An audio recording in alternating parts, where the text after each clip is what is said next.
depressed, frustrated, sad, confused. You want answer. Let's talk. Give me a message sa page ko sa Philippine Dating Coach and you can have one-on-one coaching with Coach Baze, your dating coach. Just please subscribe to my channel and hit the bell button. Okay, so bago natin umpisahan ito at may sasabihin muna akong importante sa inyo. Sa lahat ng mga gustong mag-apply ng no contact rule sa kanila, meron muna akong warning sa inyo. Lagi niyong tatandaan na ang pag-a-apply ng no contact rule ay laging depende sa sitwasyon. Kapag ang sitwasyon mo hindi naman applicable ang no contact, nag-no contact ka, hindi yan mag-work ng tama. Kapag naman, kinontak mo siya, pero ang dapat mong gawin ay mag-no contact ka, hindi rin yun mag-work ng tama. Kapag ang no contact ay hindi na-apply sa tamang tiyempo, hindi yan mag-work. Why do you need to believe me? Kung maraming channels dyan na nagsasabing no contact rule is effective, no contact rule is effective, maraming channels dyan na nagsasabing ganun. And I do believe that. Naniniwala ako na effective ang no contact rule ng higit sa lahat. However, may mga certain situations na hindi dapat i-apply ang no contact. Believe it or not, yan ang mga karanasan ko sa pakikipag-usap sa mga kliyente ko. And if you don't believe me, look at my channel at tignan nyo yung history ko. Sa history ko, nagtatake ako ng clients at alam ko ang story nila dahil pina-follow up ko sila. So this is my early warning. If you want to apply no contact, talk to us. Bago mo i-take ang no contact, talk to the expert. So I want you to talk to us and just reach us out sa aming Philippine Dating Coach page and just give us a message for one-on-one coaching with me and Coach Kim. Okay? Alright, so ang topic natin ngayon ay yung masasabik ang ex mo sa technique na ito.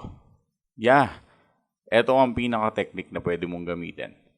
Kung sakaling applicable ang no contact sa'yo, of course, no contact ang gagamitin mo. And you must use no contact, for sure. Kapag hindi ka ganong sure about sa no contact, pwede mo naman panoorin yung mga ibang videos ko. Pero kapag tingin mong sure na sa'yo ang no contact, then that would be the time that you are going to apply it. Pero kung nako-confuse ka, just ask us regarding this bago natin i-implement. You need an advice from an expert, right? So, kung in-advise namin na no contact sa'yo, this is the best thing to do. Just do the no contact.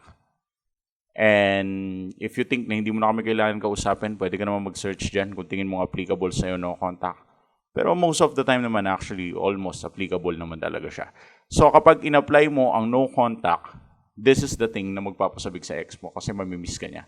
However, masyado ng gasgasan usapang no contact. Pag-usapan natin yung pinaka-combination niya. Meron siyang dalawang combinations na kailangan during the no contact period. Ang no contact kasi it works sa very silent type na sitwasyon or it's a very silent way. Okay? Talagang tahimik kapag kumilos ka during no contact. So during no contact, what is the best thing to do? The best thing to do is to strive for greatness. During no contact, you must strive for greatness. You must aim for achievements. Kailangan meron ka mga achievements during no contacts. Whether sa business, whether sa physical body, whether sa alam mo yon sa mga career na meron ka.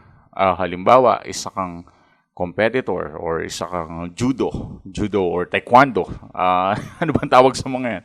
Parang nagta-taekwondo ka and then you need a lot of medals. Or halimbawa, singer ka, you need a lot of trophies.